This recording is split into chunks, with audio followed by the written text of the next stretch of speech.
what the city is talking about. The news that impacts you. Welcome to the Montreal Now podcast. You know, you have that artificial line that goes, that straight artificial, that looked like it was drawn by a ruler. Somebody with I don't mean a ruler like a king, I mean like a ruler. It's just an artificial line that was drawn. You add that to this country, what a beautiful landmass, the most beautiful landmass anywhere in the world. And it was just cut off for whatever reason. It would be great. Yeah, it'd be great, wouldn't it? Yeah, what a crock. That is Donald Trump, again, going on about this idea of Canada and being annexed, making it the 51st state. By the way, that line he refers to, that the border line he said drawn with a ruler, have you had a look at that line, by the way? It's not a straight line. There's some nice work right at the end on the eastern part of it, too. So I have no idea what he's talking about. But, of course, the fact of the matter is he continues to talk about it. Now, we have discussed this a lot on this show with our political commentators, a variety of different people. I thought we'd try to get an American perspective on this because there's something really interesting actually in this article. Not that we'll ever know exactly why he's doing this, but Martine Powers, who's a reporter for the Washington Post and the senior host of Post Reports, which is their flagship daily news podcast, is on the line. Hi, Martine. Hi, Aaron. So let me begin by asking, you allude to a couple of things in here. A couple of them I'd not heard before as we all try to figure out why he's obsessed with this idea of Canada as the 51st state. And you mentioned off the top about this developer in Toronto. Can you explain what the Trump Tower thing was all about there? Yeah, so there used to be two Trump hotels in Canada, one in Toronto, as you said, one in Vancouver, and both of them ended up closing down, and the sense was after the fact that it's because the Trump brand, especially during his first term in office, that brand became kind of toxic, and Canadians didn't really want to stay there anymore. And so not only did the hotels close down, there were litigation around them, and investors at this hotel in Toronto ended up suing Trump and the Trump organization.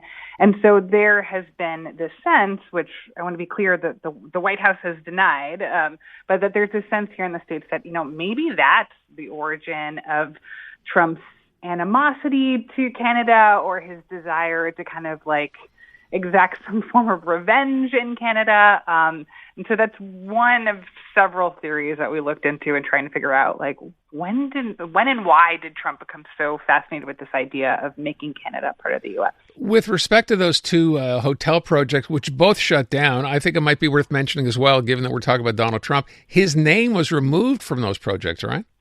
Yes, yeah, exactly. Because the thought was that the name was why the hotels weren't successful. So the suggestion is that maybe that's one of the reasons. It's revenge. That's why he's upset. And by the way, with respect to the lawsuits brought, I know that's private. We've never actually found out how much he had to pay, if anything, to settle those lawsuits, I guess, right?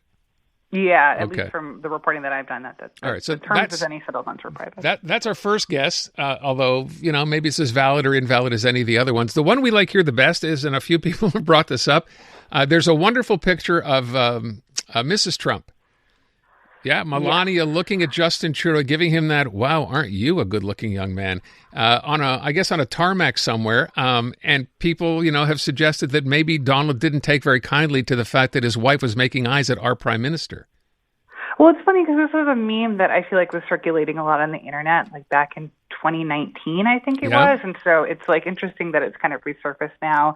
And I want to be clear that I think a lot of it is just a depth perception issue. And I don't think anyone is suggesting that Melania Trump was, trying to do anything untoward to Prime Minister Trudeau in that moment. But it's wrapped up in this greater sense, which I'm sure you and your listeners know better than me, that there has been this sense for the past 8 years that Trump and Trudeau don't like each other, and Trump has called Trudeau weak and has had kind of insulting things to say about him, and I think the sense is that Trudeau doesn't like Trump either, and whether they're not great relationship with each other writ large, or it's you pointed out people on the internet saying maybe Trump was jealous of his wife looking at Trudeau in this photo, that might be the origin of when Trump decided. Well, that's maybe as valid as anything else, right? I mean, who knows? Yeah, a lot of guesswork. And I do want to, I feel like I have to point out here that we also asked about the Trudeau relationship to the White House. And they said absolutely not the basis for this is a policy idea for Trump, this 51st state thing. You also, though, in the article, and I found this interesting, I had John Bolton on my show a couple of weeks ago, and I said, during your first term, did this ever come up? And his answer was a clear, no, it didn't. But in your article, you mentioned that, but then you mentioned that Gerald Butts, who basically served as Justin Trudeau's right hand for a long, long time, he had said this had come up. Well, yeah, he said, and we didn't talk to him in an interview, but he said in a recent social media post that this came up, quote unquote, a lot in some of the previous interactions with Trudeau. But it's hard to tell, was that in a more serious manner or was that just a joke? And I mean, as we all know, this has kind of escalated over the recent months, and really since last year, from being a joke to something a little bit more serious. And so the sense is that maybe it did come up in interactions with members of the Canadian government during Trump's first term, but I don't think anyone had the impression back then that this was anything that Trump was seriously pursuing, and that he wasn't talking about it in a way that anyone, took it to mean anything other than kind of a ribbing that maybe wasn't appreciated at the time. But I think, at least from looking at Trump's statements out loud, what he's been saying on social media, there really is an escalation between November and the election last year till now of the way that Trump talks about this being not just, oh, haha, Governor Trudeau, clearly he's just trying to, get one in on Trudeau, but that it's, that the detail with which he's talking about this and his, the case that he's making for why this is going to be so good for Canadians, that has really started to shift. I will point out, by the way, I think anyway, it was after Trump had been elected, Justin Trudeau became the first G7 leader to actually go to Mar-a-Lago to meet with Donald Trump. And to me, that really began this whole governor of Canada, annexing Canada. And I think Trump has, in essence, said that at that meeting when they were sitting having dinner together, he said, if we, if we tariff you and it's going to be thousands or billions of dollars that you have to pay. He asked Trudeau about that, and Trudeau said, well, we'd be a failed nation if that happened, or something to that effect. And since that point, he's just doubled down every opportunity he gets. He's still doing the Governor Trudeau thing, although he's no longer the prime minister. And he does not seem to have changed his opinion or the rhetoric over Canada as a 51st state. Did anybody in the administration that you spoke with have any idea where he got this notion from? No, I mean, a couple of the other theories that we raise in this, Peter Navarro, who's a senior trade advisor for Trump, he has been, apparently, according to our reporting, kind of leading the charge on some of the trade war policy ideas. And so the thought was okay, if he's saying to Trump, look, this is a moment for aggressive tariffs against Canada, we need to show them that we mean business. Maybe he's also the one who is the source of the 51st state idea, but the White House denied that. And also Kevin O'Leary, I don't know are you familiar with him, a Shark Tank? I'm afraid we are, yes. Okay, so I'm not a Shark Tank fan, so this is kind of newer to me. But he's someone who's in Trump's orbit who apparently has been, really vocal about this idea that there could be closer ties between the U.S. and Canada, either economically, in terms of currency, in terms of immigration policy. So those are the two guesses I've heard from people in the administration. But honestly, you talk to other members of the administration, you talk to Trump allies, you talk to people in the Republican Party, there are not there's not a big crew of Americans who are yes, this is a great idea, and we think that invading or annexing Canada is makes sense as American policy. That's what's so confusing about this, is that Trump is kind of out on a limb here, and this isn't a thing that people who voted for Trump were advocating for. It's not a thing that you're hearing from Americans now of maybe we should be pushing harder on this idea. It just seems very much of Trump's own mind and true just to his own personal interests and not the wider kind of demands or concerns that he's hearing raised by his voters. Just as a final question, Martine, do you get the sense that Americans in general care or are even up to date or know much about this idea? I think Americans are confused. I think they care about the trade war from the perspective of like what it's going to mean for prices here. And you've seen a lot of even, politically conservative business owners here starting to raise concerns about like what a trade war would do for us here. But when it comes to this 51st state idea, I mean, I think that a lot of Americans just see it as kind of funny, which I know, might not be particularly heartening to hear as a Canadian, but it's just so confusing. I mean, I think, I do think that like across the political spectrum, Americans generally see Canadians as like our relatively nice neighbors to the north, and that people don't have a ton of beef with Canadians in this way. And so I think trying to understand where Trump is coming from and how, is he like persuading to more Americans to look at Canada with some kind of antagonism? I mean, that's a question that I have going forward. Like, is this having an effect in terms of how regular Americans view our relationship with Canada? Well, let's certainly hope not. Martine, I want to thank you so much for the time. Really appreciate it. Thank you for having me. You bet. Take care. Martine Powers, Washington Post reporter, on trying to figure out why Donald Trump is fixated with this Canada 51st state idea. Bringing you the breaking news and the people making it. Montreal Now with Aaron Rand. CJAD 800. Time for us to check in with Dr. Joe Schwarz. You know him. He's host of the Dr. Joe Show Sundays at 3 here on CJAD 800 and director of the McGill Office for Science and Society. Joe, I sent you a story today that asked the question, of all the snacks, which are the healthiest ones? I said you want to talk about it. You said, let's talk about how snacks are addictive.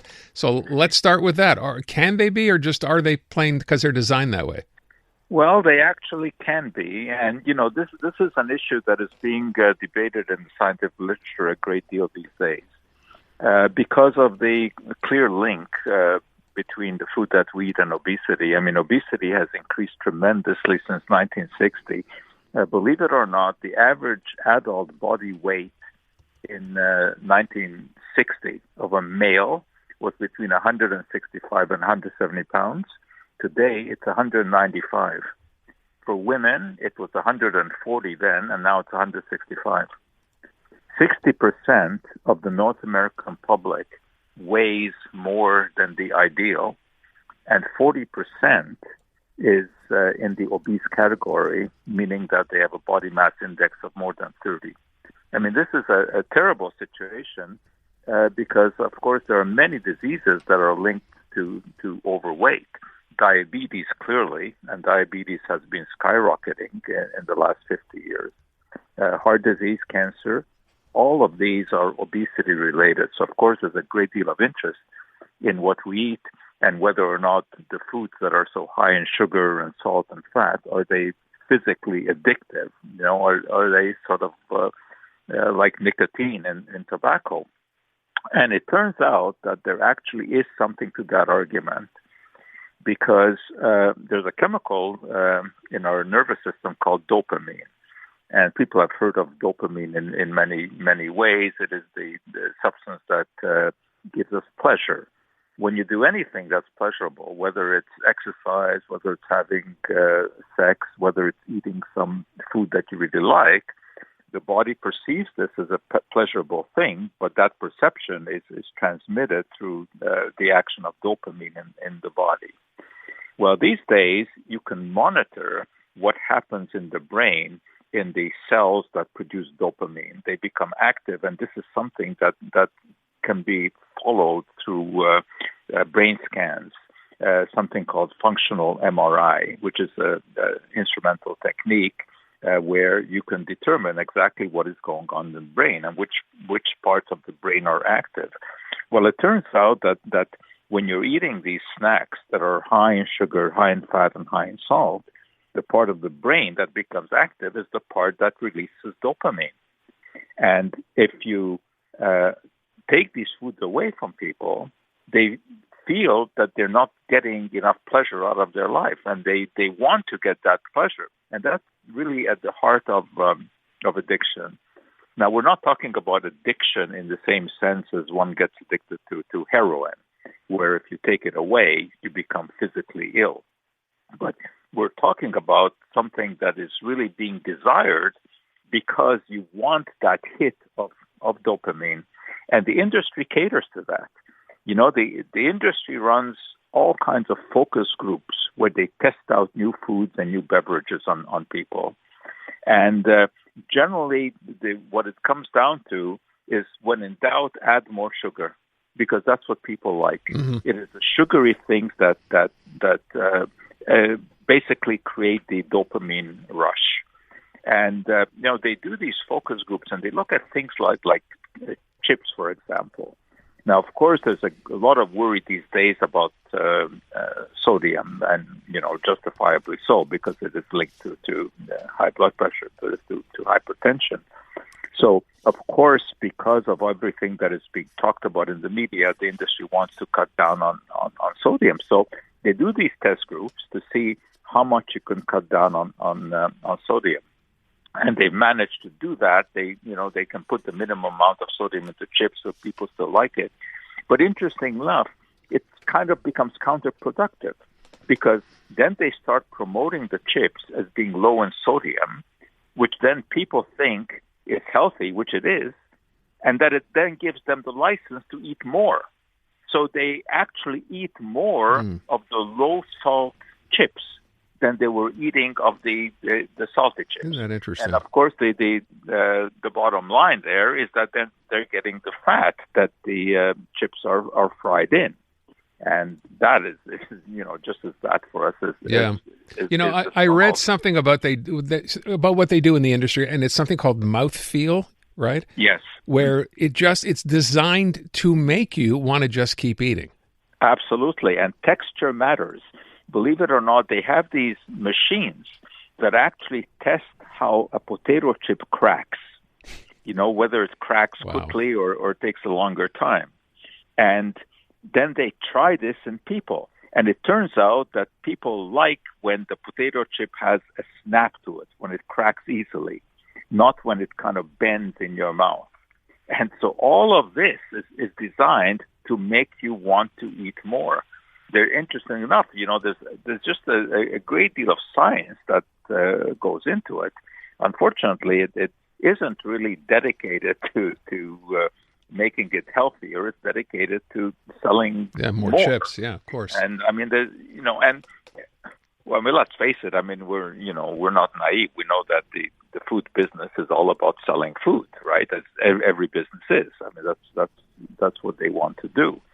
But now they're being squeezed somewhat because of all the attention that is being paid to how we're eating too many highly processed foods, etc.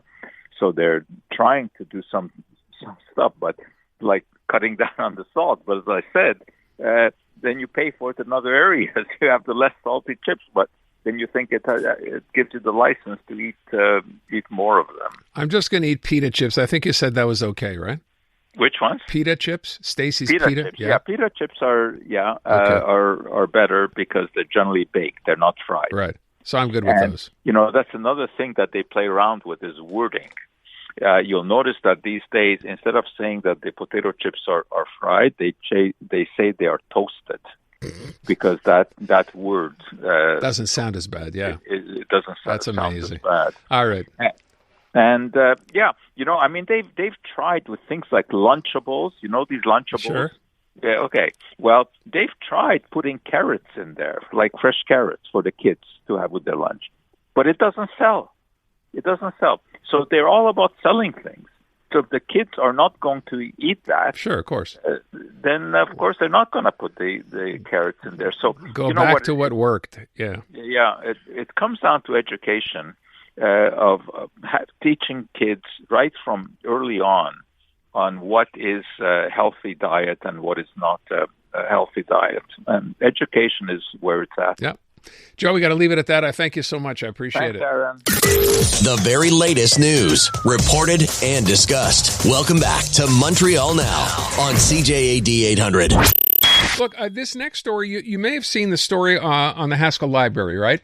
The one that's sort of on the border here between Quebec and Quebec and the United States, Canada and the United States, and all the controversy it's been embroiled in ever since, the U.S., I forgot her name, who visited Was it Christy Nome who visited there and decided that, you know what, this thing that's been around for 100 years where Canadians and Americans just basically go back and forth, yeah, that's not good anymore.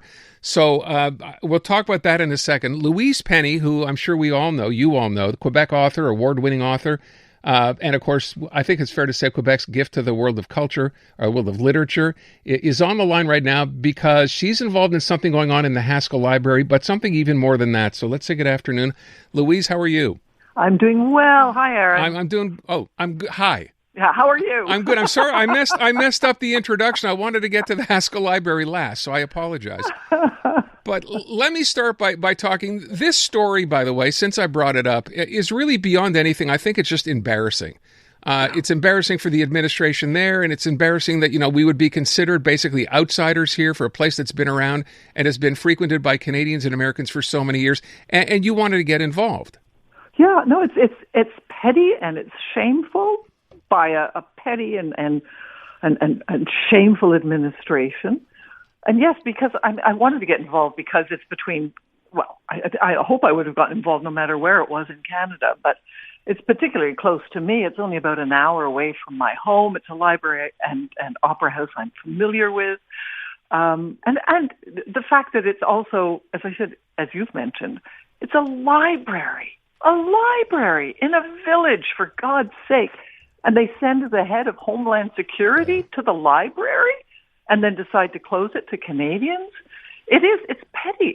It's shameful. It's, as you said, it should be embarrassing. Yeah. Made worse by the fact that, Christy Nome decided it would be really cute to just step over that line several times, just kind of rub it in, which then again, based on the administration we have, maybe that's not even surprising to do that kind of thing. Well, you see, that's really interesting because I think many of us, when that was first floated back in January, early February, but the 51st state, and then trying to diminish our prime minister by calling him governor, and I think we all just kind of laughed it off. And then as it's gotten more and more serious, we've realized that this is perhaps something that we really do need to pay more attention to and really step up, and not just Canadians but Americans as well, and say that this will not hold. And that's what I've tried to do. But I'm just one of thousands of Canadians and Americans who are doing exactly the same thing. But you're taking it a step farther because, with all due respect, you're stepping up. This library said it would need $100,000 to be able to make the modifications it needs to. And you, on your own, Louise, you wrote a check for $50,000. That's no small mark. Yeah, well, I added a zero by mistake, so that was... Too late. You can't go back and change that check, yeah. No. Well, they were wonderful because they did get in touch with me, James and Deborah from the library, and said, "Not really, did you mean to do this?" And I, of course, yes, I did, because the reason I am, Aaron, the reason I'm in a position to be able to do that is because of the generosity of readers in Canada and in the United States. So this seemed like the very least I could do. And what an elegant solution.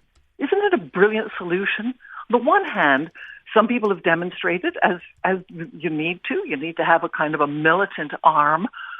But then they came up with just this great idea of if they're going to stop Canadians from going in that door, we'll just build another door. Gotta love that.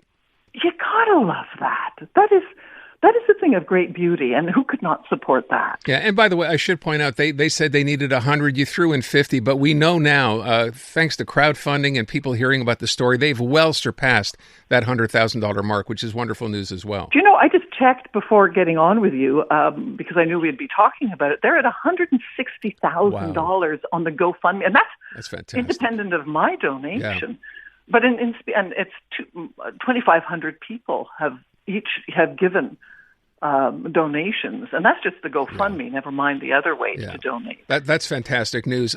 You know what? I want to get to the rest of this because the other part of this story is you have a brand new book. You typically would be going on a book tour, and that would typically include, the book, by the way, is called The Black Wolf. You would typically be going to the U.S. as part of this tour. But my understanding is you've made the decision not to go to the U.S. So explain why you decided not to do that. Well, it's kind of a story of parts. I was going to launch the book. at the Kennedy Center in D.C., which would have been, to be honest, a real career highlight, of course, the Kennedy Center. And I was so excited about it. And then when Trump initiated a coup and got rid of the chairperson, got rid of the president, got rid of all the Democrats on the board, and put his own people on, I just couldn't support that. So I withdrew from that, but was still going to do the tour in the States. And then when the whole Canada tariff thing, and it was an unprovoked trade war, a war to bring Canada to its knees, to bring my friends and neighbors to their knees, to break us. Well, I mean, I couldn't. It would be like agreeing that this was okay. Mm. And so that's when I canceled that tour. And we did a pivot, and now going to launch the book at the National Arts Centre in Ottawa, which was frankly where we probably should have been to begin with. So that feels really good. Did you have sort of second thoughts about, not going ahead? Forget about the Kennedy Center. I get it. When Donald Trump appointed himself the head, that gave you reason for pause. But beyond that, the not touring after having done it for so many years, did that give you sort of second thoughts? You would have hoped. You would have thought. It didn't. It was just such an obvious thing for me. What did give me... It was never going to stop me, but it made me feel quite bad about the independent bookstores who would normally benefit by my tour, and the readers who have been so supportive in the United States who couldn't come. But as I've said to them, come on up and come to Canada. You're welcome. It hurts that you've probably heard the same thing, that many American friends and relatives aren't totally sure that they're welcome in Canada anymore. And I think we need to make a distinction, and I think many of us do, but make it clear that we do make a distinction between Americans and the American administration. Yeah, and that's really been an issue since the get-go, right? We tend to group them both together thinking Americans represent or are represented by this particular administration in power right now, when we know that so many Americans are scratching their heads trying to understand what Donald Trump is doing, why he's trying to do this, why he feels the need to belittle Canada and belittle our then Prime Minister. It simply makes no sense, but no one can explain that. No, and I've been thinking about Golda Meir, who said that a hero is someone who turns an enemy into a friend. Now, what do you call someone who turns a friend into an enemy? Great question. What is the upside to that? I don't know, Aaron, how many times in a day I say to myself or to my dogs, I don't understand. It's like I woke up in a different world. Yeah. Suddenly, seriously, it's very worrisome. I don't understand. I don't understand the rules anymore. I don't understand the language. It is a little like that, isn't it? Like we live in an alternate universe all of a sudden since this guy was sworn in, and we have no idea why he's doing what he's doing. But the worst part is I don't think we ever will. Yeah, no, I hope not. I mean, I think if at any stage you and I understand what he's doing, it's game over. A lot of head scratching. A lot of head scratching going on.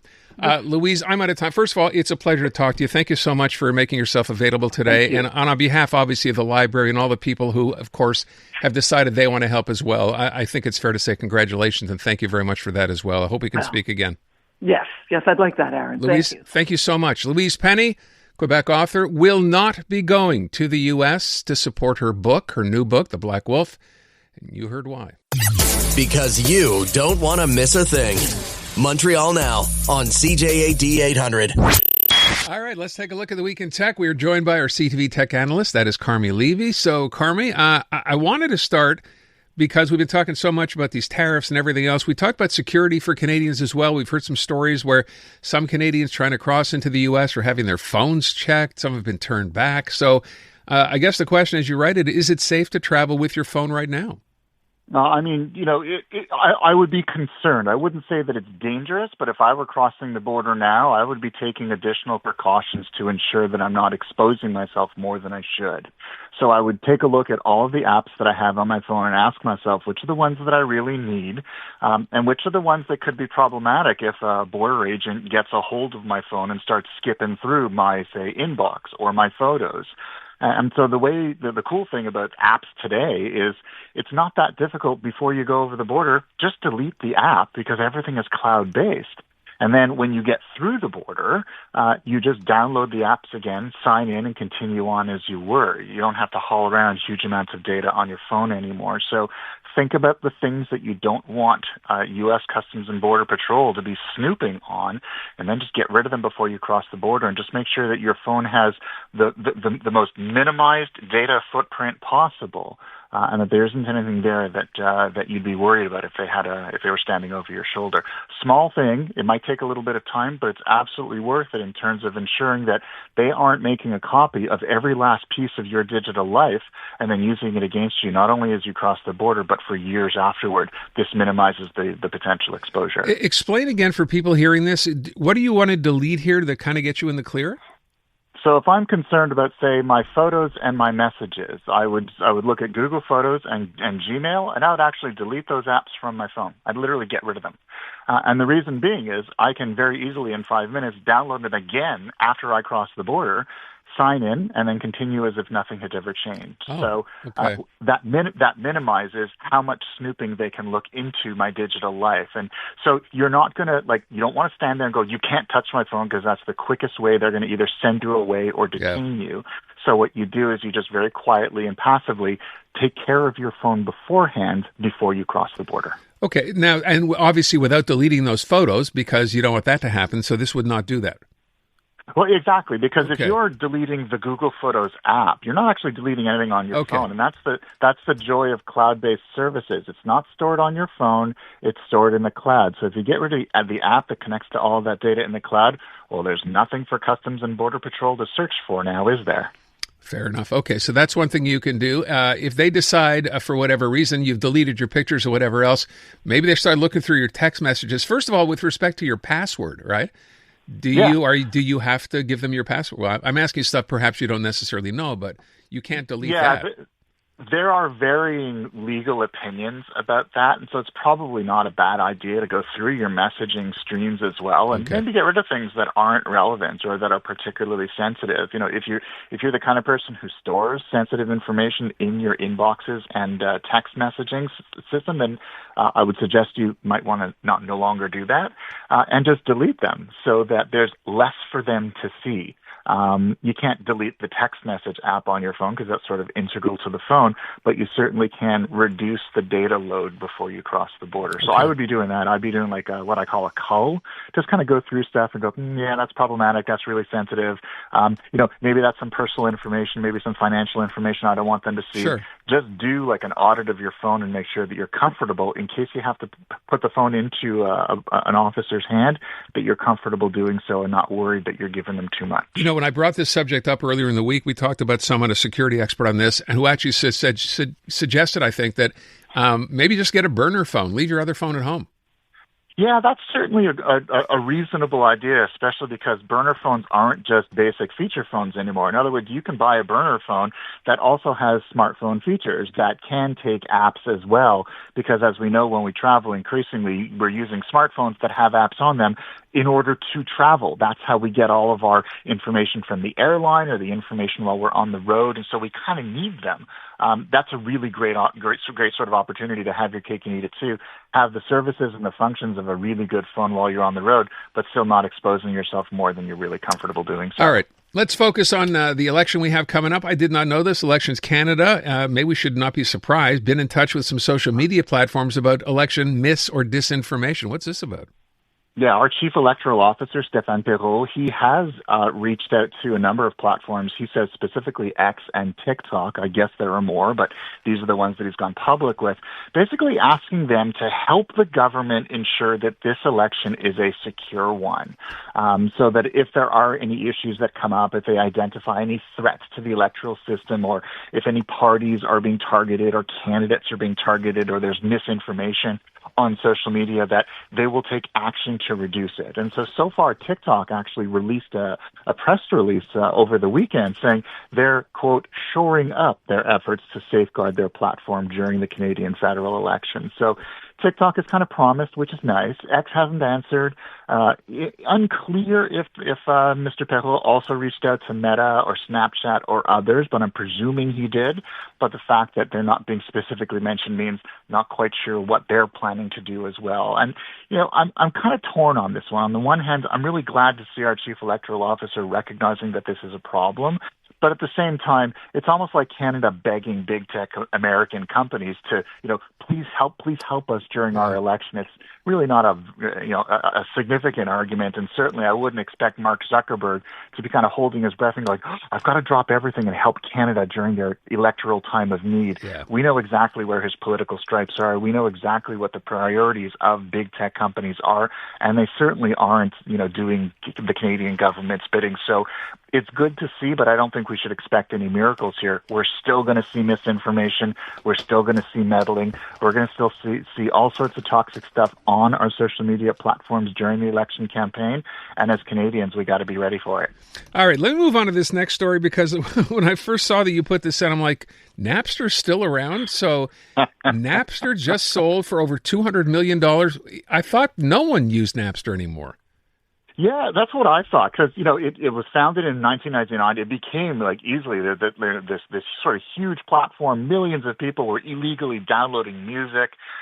They got sued by pretty much everybody, and by 2001, they were in bankruptcy. But it was kind of a funny thing in tech. Sometimes, companies like this sort of stick around like zombies below the radar, and that's kind of what happened with Napster. It's been bought and sold a whole bunch of times. They've tried a number of different things. It exists now almost as kind of a cheap alternative to Spotify or Apple Music. It's basically a music streaming platform. But now this company called Infinite Reality has paid what I would call a significant premium, $207 million US. It's a lot of money to pay for a near-defunct brand. But they're saying they're going to create a social music platform for musicians and the artist community. So if you're a musician, you'll be able to create a virtual 3D space so that your fans of your music can attend concerts and listening parties, and that you can create a sales platform to sell them merch. And basically, It's like being at a concert, but in a virtual space, which sounds really neat. But again, I haven't seen that demo yet. They've just promised it. And this is a company that, quite frankly, last time we were talking about them was being sued into oblivion. So I'll reserve judgment till they actually deliver on it. So should I delete my LimeWire account too, Carmi? Would that be a good idea? You may want to hold on to it, because maybe it'll be worth something at some point. Maybe someone will pay you for it. Who knows? Remember all those things that, it seems like this is that's ancient history as far as these things go, right? But it's really, 15? Napster was still around 10 or 15 years ago, wasn't it? It was. In fact, it's been around all along. It just hasn't been getting a lot of headlines. And I think, Infinite Reality could have picked any other company, could have picked any other brand, but I think they're going for notoriety. We're talking about it because you're of Napster, so I'm guessing mission accomplished. And the tech industry loves retro. There's a reason why Atari is one of the most beloved brands in all of technology. It keeps coming back from the dead time and again. And in fact, it's one of the most respected names in gaming still, 50 years after it was founded. I think that's kind of cool. Amazing stuff it is. Carmi Levy, thank you, Carmi. Appreciate it. Bringing you the breaking news and the people making it. Montreal Now with Aaron Rand. CJAD 800. We are fortunate enough to have Quebec's Finance Minister, Eric Girard, on the line, break down some of the things in the budget and a few questions to go along with it. Minister, thank you for your time. Always a pleasure. Let me begin by asking, the big number, of course, the one that jumps out at everybody is that $13.6 billion deficit, the biggest we've ever seen. But I want to dig a little deeper here, because I can understand to some degree, you're kind of in a tough spot with respect to taxes. And I think you let it be known a few weeks ago that there would be no tax hikes, although some might argue that the insurance premium tax, the one added to that, is in fact a tax hike. But the thing that I'm trying to understand here, because you've been accused by the opposition of wearing rose-colored glasses, i.e., looking far too optimistic about what might happen, because to some degree you're basing these figures on, I think you said 10% as possibly where the U.S. tariffs settle out. Well, we now know, a day later, and you can't fault you for not knowing this, the auto tariffs alone are going to be 25%. At least that's how it looks today. So were you too optimistic in that outlook or not? Not at all. And quite frankly, there might have been an announcement on auto tariff, but we don't know for how long these tariffs are going to be. So the way it works is we consult private economic forecaster, and the median economic forecast for 2025 is 1.1% for Quebec economic growth. And what do we have in our forecast? 1.1% economic growth. So there's no rose glasses, or this is just too simplistic. And so what's happening is that the tariff threat is already hitting the Quebec economy, impacting confidence, reducing investment plan. And therefore, we're not in a recession, but we're growing more slowly than we should, given the threat. And so the current environment is one of a waiting mode where growth is slower, and we say this is equivalent to the situation we would face if tariff were imposed for 2 years on all goods and services at 10%. Of course, this is just an hypothesis. We don't know next week on how many goods will tariff be imposed, what rate they will be, and for what period, because they could be announced and then after the election of a new prime minister in Canada, negotiation, there could be no tariff in 6 months. So we make an assumption, 10% for 2 years. We have an alternative scenario where we have 25% on all goods and services for 2 years, a recession. But for now, it's just a working assumption that reflects current conditions. All right. To your point, though, and I understand it's difficult when you don't know what the other side is doing, in this case, the U.S. and these tariffs. If we looked rather than optimal, if we looked at a worst case scenario here, 25% across the board, what are we looking at for Quebec? You're looking at a recession for Quebec, for Canada, but more importantly, for the United States. You're looking at a recession in North America if all goods and services on April 2nd are taxed at 25%, and this lasts for 2 years. Okay. So this will impact. Last week, the U.S. Federal Reserve lowered growth forecasts for the United States and raised inflation forecasts because of these tariff threats. The North American economy is integrated. Supply chain are integrated. The U.S. consumer will end up paying these tariffs. So even though next week there could be tariff, this is done with a purpose of exerting the maximum pressure on Canada. And we need to stand strong, and we will fight back. There will be counter-tariff. The election will bring a new prime minister or the current one. Canadian will decide. There will be negotiation. And in the end, I expect that some common sense will prevail. And I do not expect, personally, that we will have 25% tariff on all goods and services for a 2-year period. But that scenario is provided in the budget because even though it doesn't make any sense, it's still a possible alternative scenario. I'm wondering what you make, and we've heard this from Donald Trump, not in these exact words, but this idea that these tariffs, however extensive they may happen to be, this is about short-term pain for long-term gain. Well, I think what they want to do is they want to bring back manufacturing to the United States. They want central United States, the Midwest, the Deep South, to regain some of their past glory in terms of manufacturing. They don't like East Coast and West Coast elite. They want more manufacturing production in the U.S. This will raise prices. This will take time. The U.S. is the largest consumer in the world. They benefit from cheap goods being produced all over the world. And so it's a completely different economic agenda that will overall reduce growth and raise prices. How do you compete, though? This is the part I don't understand, and I'm thinking now from an economic perspective, big picture. Part of the reason those manufacturing jobs disappeared in the first place is because other places, like China, could produce them at a fraction of what they cost in America. How is that any different now if you're thinking, well, we'll produce them at home, and therefore we can cut out all these other countries because, we're paying too much money to bring them in the country. They could never produce them for as cheap as they could anywhere else, or has that changed? Well, take the auto industry, for example. if they were to move all the cars being produced in Mexico and Canada to the U.S., they don't even have the energy to produce these cars. They'll have to buy more energy from Canada. It just doesn't make sense in the short term, and nor in the long term. It's you know, I've seen, I'm not sure which economist said this, but it's a short-term pain for more long-term pain. Okay. Can I talk about a couple of things specifically in the budget, Minister? Yes, number of course. one, and this is something that a lot of people reacted to. You've left, as I understand it, the capital gains tax, which the federal government, both parties, regardless of who wins, say they will not implement the hike in it. You've left it in this budget. Why? Because these are political promises. This is there's an election. They have platform. They make promises.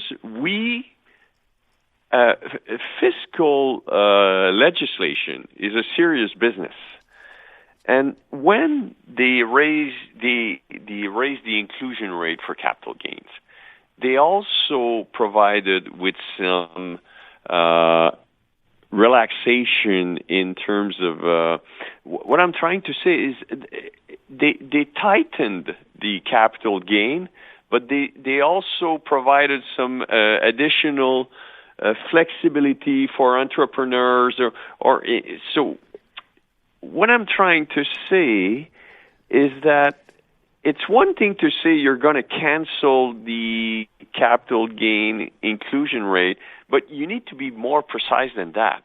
Are you also reversing the easier condition you put for entrepreneurs?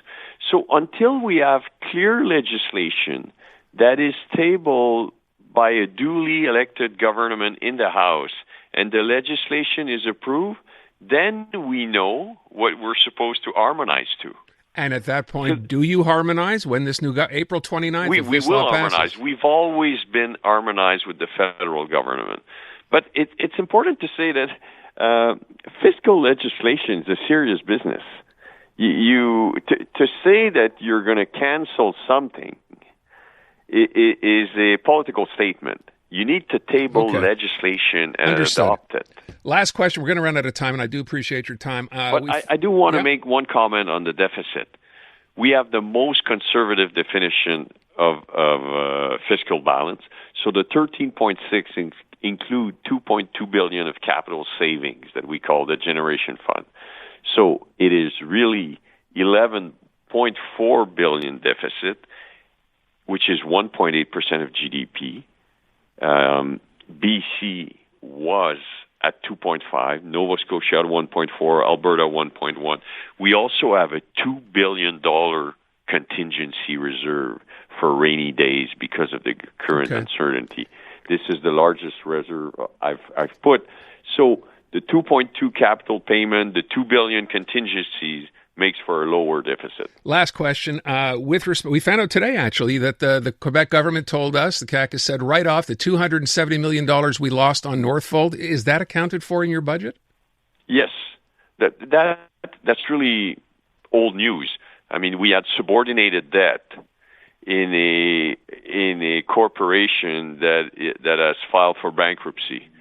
So unfortunately, when a corporation filed for bankruptcy, subordinated debt is worth zero. Okay. So yes, that's in the budget. Minister, I thank you for your time. Very much appreciate it. And let's schedule another call because you probably have more questions. I do, but we're out of time. Okay. We will follow up. Thanks so much. Thank you very much. Bye. Quebec Finance Minister Éric Girard. This has been the Montreal Now podcast. Listen live on your radio weekday afternoons from 2 to 6 on CJAD 800 or through the iHeartRadio app.